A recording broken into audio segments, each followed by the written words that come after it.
appearances matter. What do I mean by that? I mean, there's this very popular discourse that's fairly entrenched, that's been around a long time now,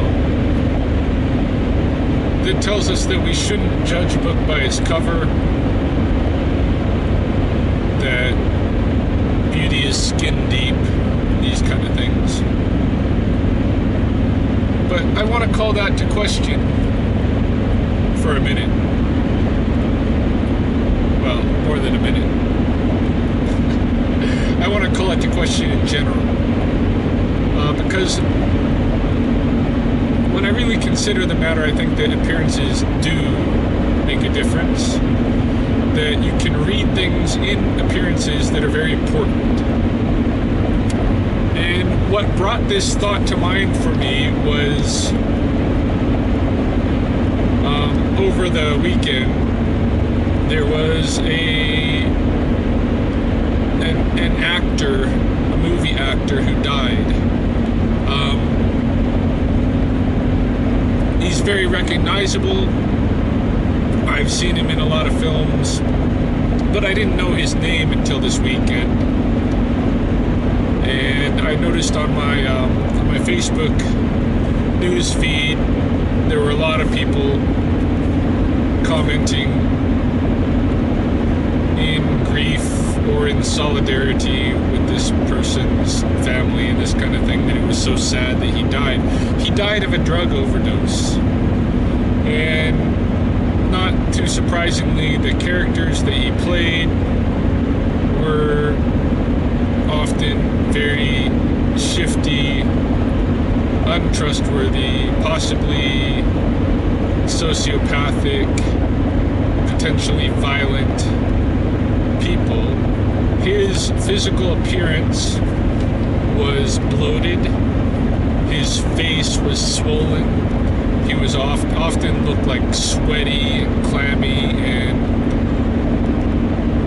I could see in this person that there was trouble, that he was some kind of addict. I assumed he was into alcohol because a lot of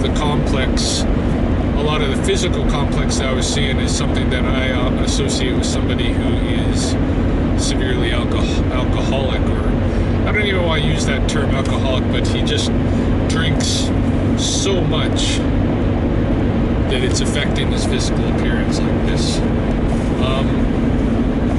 Apparently it was more than that. Apparently it was drugs and such, and maybe I just haven't fine-tuned my ability to read the physical symptoms to associate it with certain things.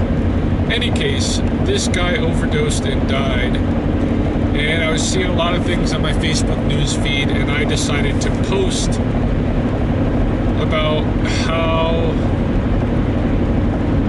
it's not that surprising that he died in the way that he did, that I could see it in his physical appearance all along, and that really, in part because of his physical appearance, in large part, I had no investment in this person as a public figure. I didn't even learn his name. I didn't even bother to learn his name. I never heard his name before it became trendy because he was suddenly dead.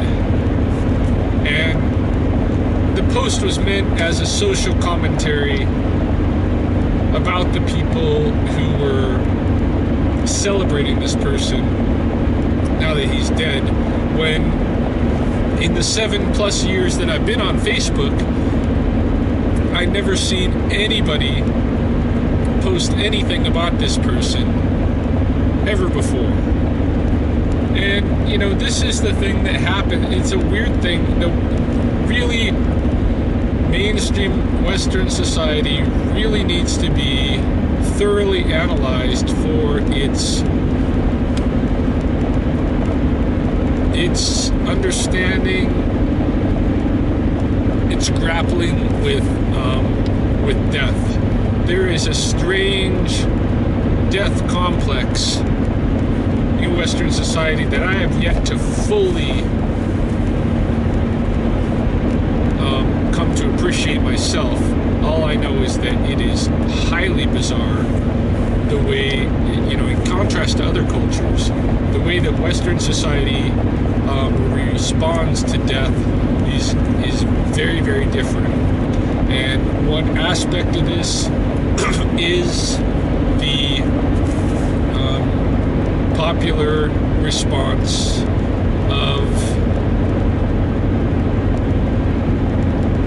wanting to be, and somehow, I don't know what it is, but all these people who could have given a shit less before suddenly are claiming to have been big fans of this guy all along. I don't know. Anyway, I said what I said, and somebody got upset because they thought it was a shallow statement. Basically, I was saying that this guy wasn't worth getting to know because of his appearances, because he's swollen and bloated and all this stuff and looked like a alcoholic or druggie. And they were upset that I would be that shallow and simultaneously that smug, in a sense. And there was two different streams of discourse going into it. One of them was the one that I want to talk about, which is that appearances don't matter. What they were saying is, beauty is only skin deep. This guy was something on the inside to celebrate, and he had this problem, and that's where it leads to the other discourse.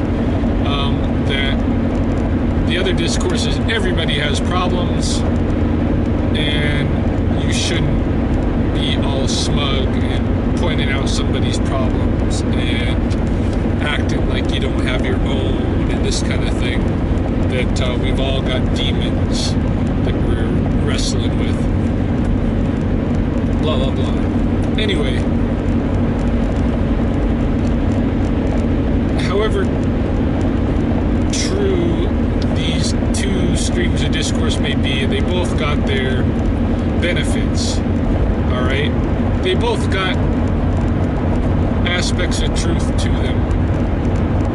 And yet, in focusing on particular values, they both screen out or blind us from other things.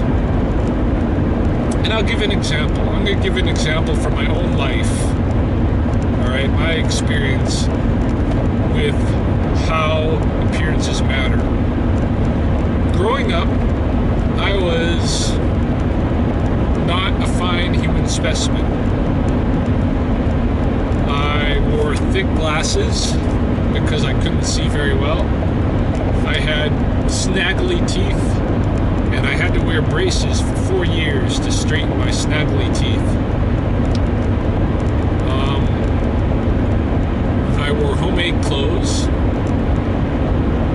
that just indicated that I wasn't maybe in the same cultural trend or financial class as some of the people that I was associated with as my peers. I had really bad hair. I didn't seem to care about what my hair looked like. And I was scrawny. I wasn't built strong. And with these qualities, I was obviously not a popular kid. I was not anybody that any of the other kids would look up to as a role model, as someone they wanted to be more like, or this kind of a thing. I wasn't popular. I didn't have girlfriends. And this went on until I was about 16 years old. And when I was 16, my parents kind of invested in me. They knew I was going to be going into my senior year of high school, and they decided to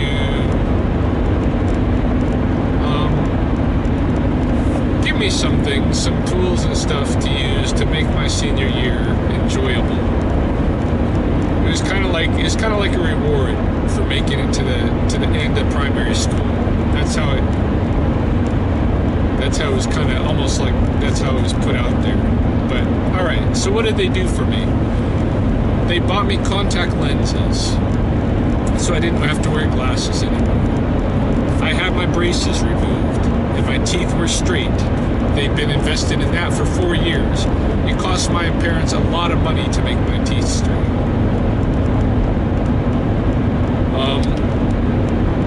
I believe my mom gave me $300 to purchase a new wardrobe, something that was fashionable. I cut my hair, I got my hair cut. My mom always cut my hair. I never got my hair cut by a barber, but in any case, I had my hair cut maybe a little shorter, a little more stylish, and I started using gel, and I started styling my hair. They bought me a car. They put out $700, bought me a used Audi Fox car from like 1977. But it was a car. And when you're in high school, you have a car, and you have a job, which I did, and your hair looks nice, and you don't have any like obvious big flaws, and you've got a stylish wardrobe, then you're cool, then you're okay. And just like that, I think in a time span, it felt like me like instantaneous. I'm sure it was over a couple of months that the transformation was made, but it felt like me like it was just like this. Suddenly people were paying attention to me. Suddenly I was, not really popular, but people who were popular were paying attention to me. And I was getting girlfriends. I think in my senior year of high school, I did not go a weekend without having a date. And I had steady girlfriends at certain times. It changed my life tremendously to change my appearance. And my kind of like analysis of this at the time was people are really that shallow that they never saw me for who I was before or probably afterward either. All that really mattered is how I looked, what they perceived me to be. Because my personhood, my spirit, my soul never changed that whole time. I just changed the appearances. And that is where the discourse comes from, that appearances don't matter. But I want to contest that now as an older person and as an educated person, and just being more thoughtful and considering the human condition. I want to contest that. I want to concede that the real truth was that at that time, and still, I had genetic flaws. I had very bad eyesight. Basically, I'm blind. I had snaggly teeth. I was scrawny. I was not a good human specimen. Not in the physical sense. I didn't have traits that you'd want to pass on into the future. And so, in that respect, it makes perfect sense that I would not be popular and that I would not have girlfriends, because I should have a lesser chance of reproducing, or at least if I'm going to reproduce, it should be with someone who is similarly character flawed, because people who are not character flawed but genetically flawed flawed, because people who have stronger genetic traits, I think, should mate with people who have similar strong genetic traits, and thereby possibly improve the physical nature of our species. I know that people are going to really have a problem with that sentiment, but I believe it's true. And what I think happened was that I masked those genetic flaws, and so that people didn't perceive me as having them. And so what I'm presenting myself as is false. And I'm being given opportunities on the basis of that falsehood that I shouldn't be given. And it was very possible I could have had, children and passed on those genetic flaws. I didn't, but I could have.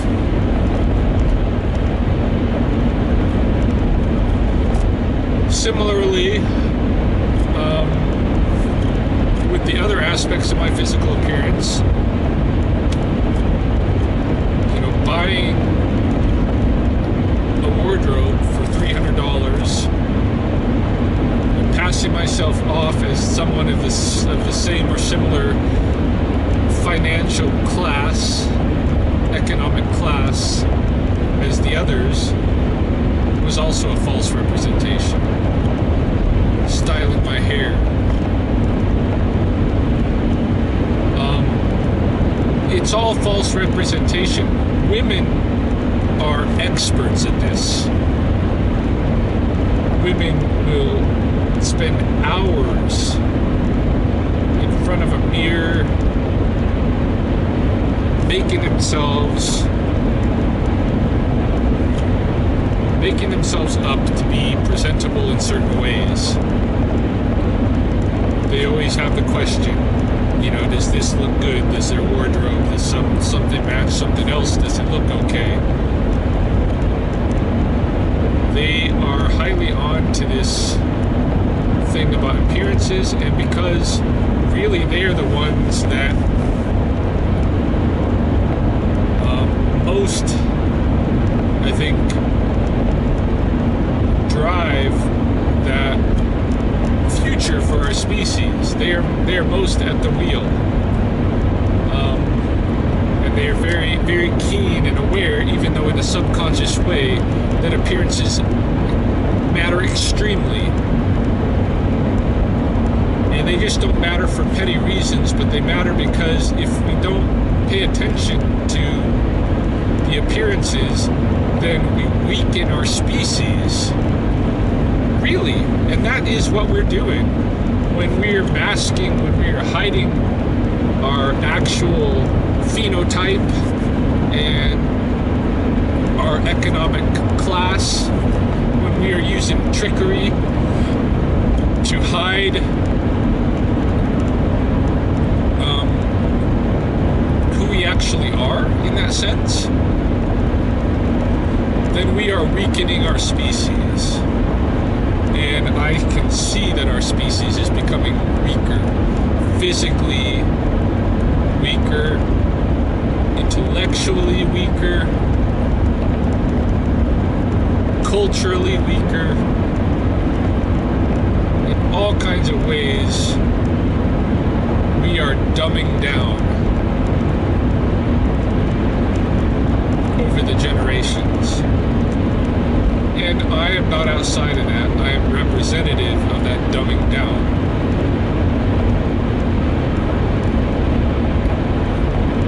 And so, when it comes to this Hollywood actor who passed away, and the kind of comments that I made, and somebody criticizing me that I'm judging him based on appearances, the truth is this. If somebody is bloated and has the swollen swollen face and the sweatiness and the whole complex of appearance of somebody who has been long-term abusing substances that are poisonous to their body, and you can see the response on their body, then yes, you should pay attention to that, and you should avoid those people. Those should not be someone that you want to get to know. Those people should not be rewarded socially in the manner that this guy was, for being a person with massive character flaws.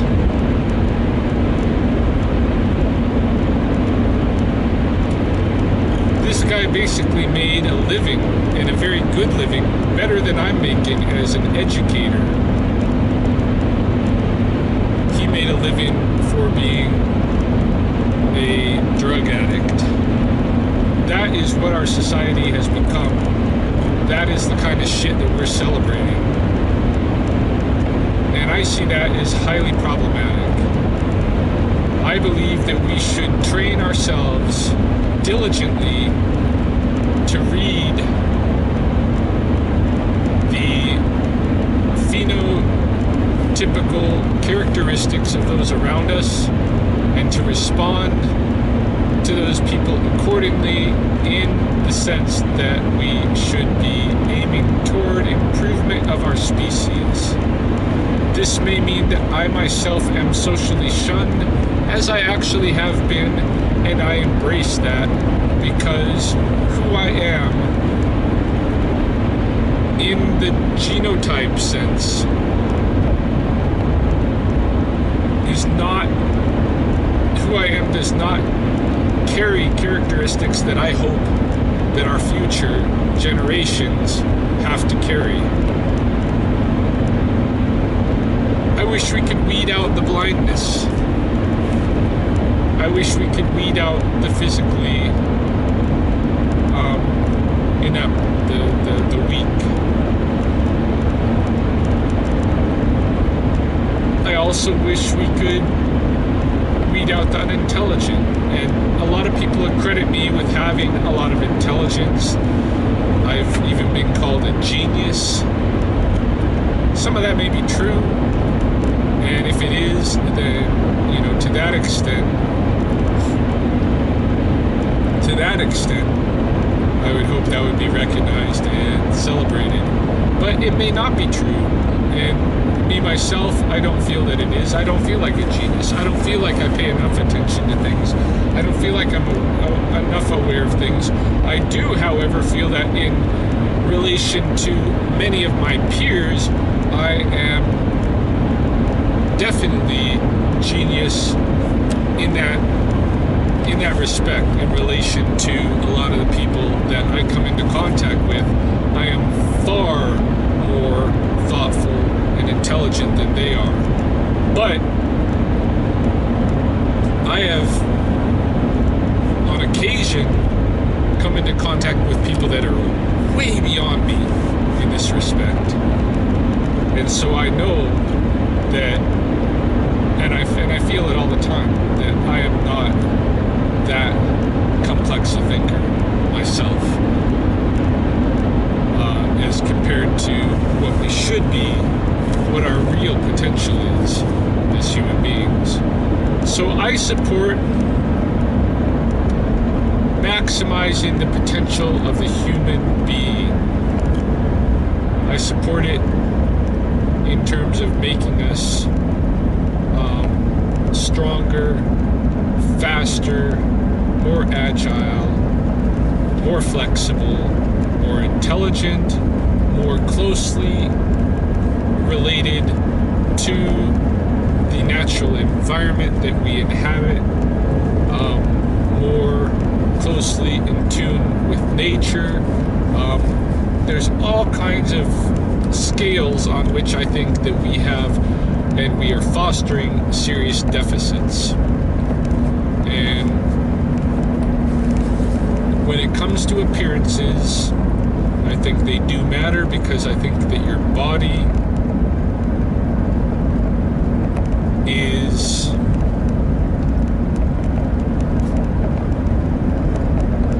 inscribed in certain ways with who you are in these various respects. And so if you look at somebody's body, you can tell to some respect their history of experience, and I think that should be paid attention to, because somebody can be advising others or teaching others, and they should not be a person doing that. They should maybe not be somebody who is looked up to. They should not be somebody who is respected, because their particular way of life is in fact hurting us. And that is my opinion.